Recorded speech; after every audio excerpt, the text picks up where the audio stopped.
Hate speech के मामले में मऊ विधानसभा की सदर सीट से अब्बास अंसारी की अब जो सदस्यता है वो खत्म हो गई है। 2 साल पहले एमपी एमएलए कोर्ट में ये मामला आया था, उसके बाद कोर्ट ने ये डिसीजन लिया है कि उनकी विधायकी खत्म हो गई है। क्या कहेंगे जिस तरीके से विधायकी खत्म की गई है कोर्ट के द्वारा एमपी एमएलए कोर्ट में 2 साल बाद ये फैसला हुआ, क्या मानते हैं इसको लेकर? अब छोलिया हो या लोबिया, सफेद चने या काले चने, सब कुछ मजेदार बने।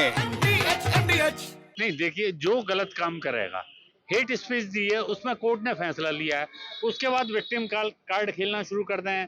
हम अपने राजनीतिक फायदे के लिए अपने आप को माइनॉरिटी बताकर और ये कहें हमने जो किया और लोगों ने ऐसा किया, ऐसा नहीं हुआ, तो ये कहना तो बिल्कुल गलत है। कोर्ट ने फैसला लिया है, बहुत अच्छा फैसला है, स्वागत ही हो गया। मऊ सीट अब खाली है, उस पर उपचुनाव होगा, अपनी उनको आगे पिटीशन डालनी है, आगे स्वागत ही होगा, अपना पिटीशन डालें, कोर्ट से फैसला लें, स्टे लें, उस पर जो कर सकते हैं वो अपना करें। लेकिन कोर्ट पर सवाल उठाना, राजनीति पे सवाल उठाना, मोदी जी का राज है कि योगी जी का राज है या हमारे ऊपर उन्होंने जुल्म कर रहे हैं, ये कहना तो बिल्कुल सरासर अपराध है, गलत है। एसपी यानी कि घटक दल है ओम प्रकाश राजभर, बीजेपी का घटक दल है, एनडीए का हिस्सा है, मान्यता खत्म हुई है, क्या कहेंगे? नहीं, मान्यता खत्म हुई तो कोर्ट का फैसला है तो सही हुआ है, उसमें कोई बात नहीं। योगी जी ये नहीं देखेंगे कि हमारा एनडीए का घटक दल है या हमारे संघ है इसलिए हम इसको बख्शेंगे, वो तो सबके लिए बराबर है। वहाँ उनके यहाँ तो इस तरह की कोई बात ही नहीं है कि ये उनके लिए नहीं होगा, ये इसके लिए होगा, तो इसमें तो कुछ गलत नहीं किया है।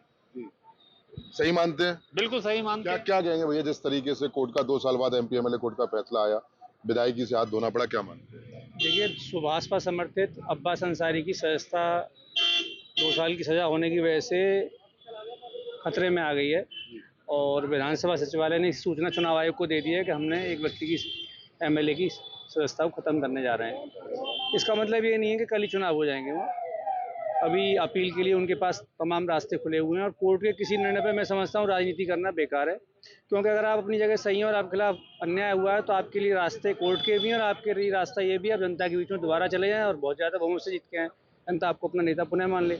लेकिन ये जो पक्ष है, ये जो बात है, सभी पे समान रूप से लागू होनी चाहिए। ये कोर्ट जिससे किसी शक के दायरे में ना आए और कोर्ट और राजनीति दोनों की अपनी शुचिता और जो विश्वसनीयता है वो कायम रहे, इसको भी देखना होगा।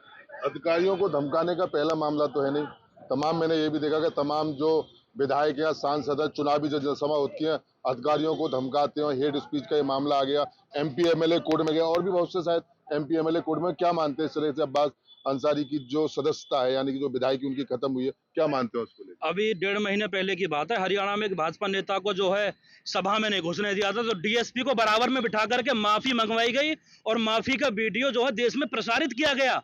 और ये भारतीय जनता को यह एहसास कराया गया कि अगर कोई भी नेता हमें अगर अनुमति नहीं देगा, जाने नहीं, कोई भी अधिकारी अगर हमें अनुमति नहीं देगा और जाने नहीं देगा, तो हम उसको अपने बगल में बिठा करके माफी मंगवाएंगे और उसका वीडियो प्रसारित करेंगे।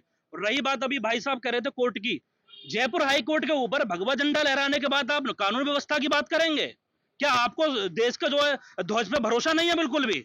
जब आपके एक रेपिस्ट के ऊपर जो है कोर्ट सजा सुनाती है तो आप जबरदस्ती उसके छत पे झंडा गाड़ देते हैं ले जा करके। आप कौन सी न्याय प्रणाली की बात कर रहे हैं? और मैं ये कहना चाहूंगा कि एडीआर की टीम ने, एडीआर की रिपोर्ट ने 58 विधायक और सांसदों को दोषी पाया, उसमें 90% भाजपा के लोग हैं।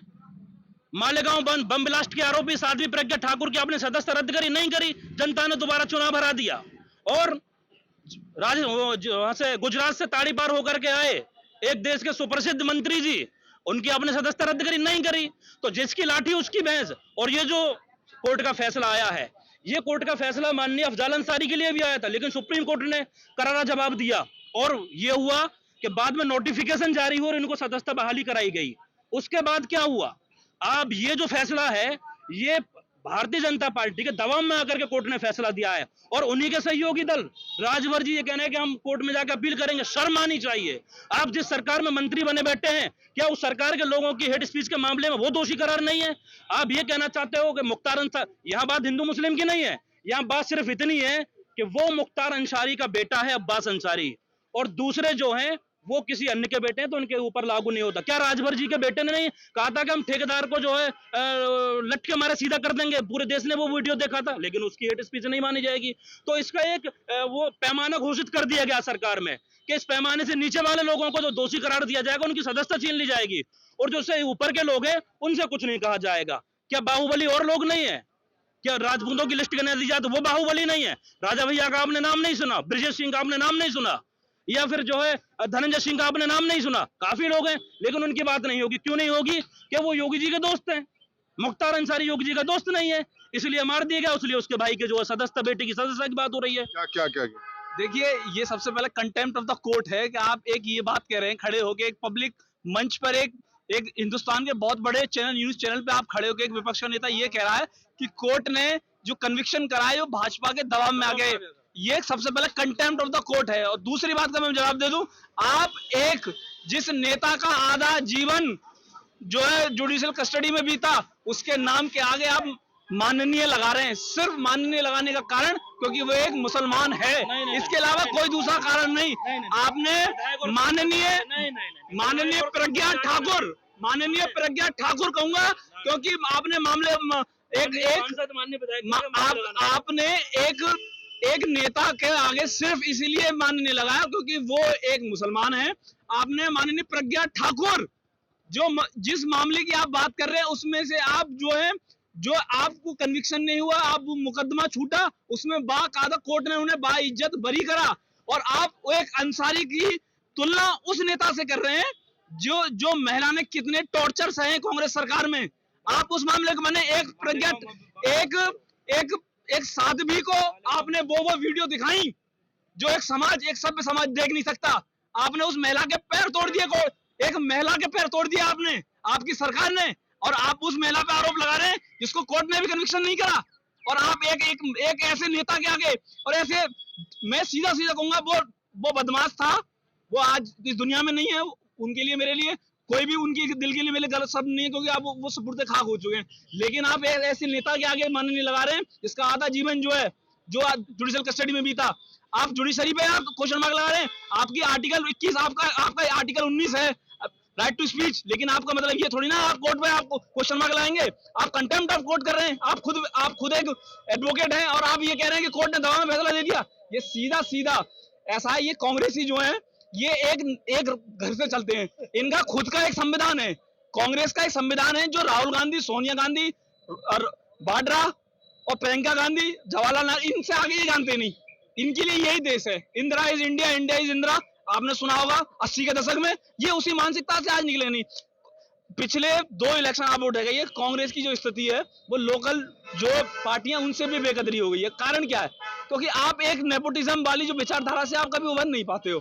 तो वही आज भी कांग्रेस, देखिए भाजपा का आने का कारण सिर्फ कांग्रेस है, क्योंकि कांग्रेस एक परिवार से ऊपर उठ नहीं पाती है। पिछले 60 साल से उठा के देख लो, कांग्रेस एक ही परिवार चला रहा है। अब तो ऐसा लगने लगा है कि जो कांग्रेस है उसका दूसरा नाम जो है गांधी परिवार। लेकिन डिबेट मैं वही कह रहा हूँ कि लौट के फिर दोबारा मुद्दे पर अपने पे आ जाते हैं। क्या मानते हैं जिस तरीके से अब्बास अंसारी की कोर्ट के द्वारा सदस्यता रद्द की थी, 2 साल बाद फैसला आया MP MLA कोर्ट में, तो क्या मानते हैं इस चीज को? कैसे? देखिए, बड़ा ही स्वागतपूर्ण फैसला है। माननीय कोर्ट ने जो आदेश दिया है, मैं बड़ा ही स्वागत करता हूँ उसका, क्योंकि कोर्ट कभी भी वन साइडेड नहीं सुनती है। कोर्ट आपका भी पक्ष सुनेगी, मेरा भी पक्ष सुनेगी। मैं वादी हूँ, आप प्रतिवादी, दोनों का पक्ष कोर्ट सुनेगी। उन दोनों को तराजू में तोलेगी, उसके बाद जो कोर्ट को लगेगा वो ऑर्डर देगी। आपका राइट है, आप जो रिवीजन में जाओ, आप ऑनरेबल हाई कोर्ट जाओ, आप सुप्रीम कोर्ट जाओ, उसको हम ना आप रोक सकते हो ना मैं रोक सकता हूँ। लेकिन अब चुनाव आयोग की जिम्मेदारी है कि जल्द से जल्द वहां चुनाव कराए, जिससे कि जो वहां के विकास कार्य हैं माननीय मुख्यमंत्री योगी आदित्यनाथ के द्वारा जो उत्तर प्रदेश में एक विकास की लहर चलाई जा रही है, उसमें कहीं ना कहीं मऊ क्षेत्र पीछे ना रह जाए। इसके लिए ये इंडिपेंडेंट बॉडी है इलेक्शन कमीशन। मेरा इलेक्शन कमीशन से मेरा अनुरोध है आपके माध्यम से कि जल्दी से जल्दी वहां उपचुनाव कराया जाए। कोई भी पार्टी जीत क्या है भाई, लोकतांत्रिक व्यवस्था में पार्टियां जीतती हैं हारती हैं, तो खेल है, ये तो एक राजनीतिक खेल है। लेकिन जो मऊ की जनता है वो परेशान ना हो, जिससे कि उत्तर प्रदेश के विकास के जो रथ में धुरी में कहीं शेंद ना लगे, वो रथ ना रुके। इसलिए मेरा आपके माध्यम से और अन्य जितने भी प्लेटफॉर्म हैं उनके माध्यम से ये मेरी अपील है कि आप जल्दी से जल्दी उपचुनाव ना कराएं। फिर अब ये कोर्ट से डर नहीं लगता? भाई बोले कंटेम्प्ट कोर्ट बोले जा रहे हो आप, कंटेम्प्ट कोर्ट किए जा रहे हो, आप बता रहे हो कि कोर्ट जो है बीजेपी के दबाव में, ऐसा कैसे? जल्दीबाजी में लिया गया फैसला, सरकार के दबाव में लिया गया फैसला है। 2 साल लगे महाराज। जितनी सजा का प्रावधान इसमें है उससे ज्यादा सजा, 2 साल से ज्यादा अधिक सजा अब्बास अंसारी उसमें काट चुका है, लेकिन उन्हीं के सरकार के मंत्री इसको हाई कोर्ट में चैलेंज करने जा रहे हैं। और मुझे उम्मीद है अफजाल अंसारी की तरह अब्बास अंसारी की भी सदस्यता बहाल होगी और जनता के द्वारा चुना हुआ प्रतिनिधि है। यहाँ माननीय का सवाल ये नहीं है कि हिंदू है मुसलमान है, माननीय का सवाल ये है कोई भी अगर विधायक और सांसद है तो उनके आगे मान्य लगाना हमारा कर्तव्य, लगाना भी चाहिए। तो इसका मतलब ये नहीं, अब हमारे जिले के भी एमपी है तो उनको कोई सतीश गौतम थोड़ी नहीं बोल रहा, माननीय सांसद जी कह रहे हैं, तो भाई गलत सोच रहे हैं कि हिंदू और मुसलमान का मामला है, लेकिन जल्दीबाजी में लिया गया फैसला है। ओपी राजभर जी इसको चैलेंज कर रहे हैं, मुझे उम्मीद है उसकी जो सदस्यता है बहाल हो।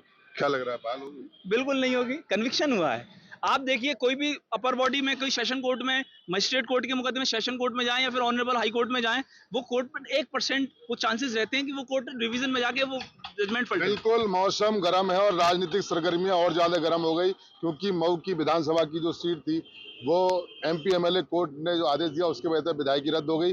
हालांकि उनके विधानसभा अध्यक्ष ने चुनाव आयोग को बोल दिया है, हालांकि ओम प्रकाश राजभर भी ये दावा कर रहे हैं कि वो आज ये बड़ी कोर्ट में जाएंगे, यानी कि हाई कोर्ट में जाकर अपील करेंगे। लेकिन चूंकि अलीगढ़ का ये सियासी चौराहा है, तस्वीर महल चौराहा है, यहाँ पर गर्मी जैसे जैसे बढ़ती जा रही है वैसे वैसे लोग बागों की चुनाव को लेकर यहाँ तमाम तरीके की राजनीति तुरंत विचारधारा में आ जाती है। तो कहीं ना कहीं देखना होगा कि ओम प्रकाश राजभर जिस तरीके से हाईकोर्ट में जाने की बात कर रहे हैं, क्या अब्बास अंसारी की जो सदस्यता है वो बहाल होती है या नहीं होती, या जल्द वहां पर उपचुनाव होगा, ये तो सिर्फ आने वाला वक्त बताएगा। वैसे कि जनवाब के साथ मोहित गुप्ता, TV9 अलीगढ़। दादी के हाथों का जादू और खुशबू से महकता घर, माँ की मुस्कुराहट और खाने की सुगंध, MDH गरम मसाला। क्योंकि हर रिश्ता है स्वाद से जुड़ा।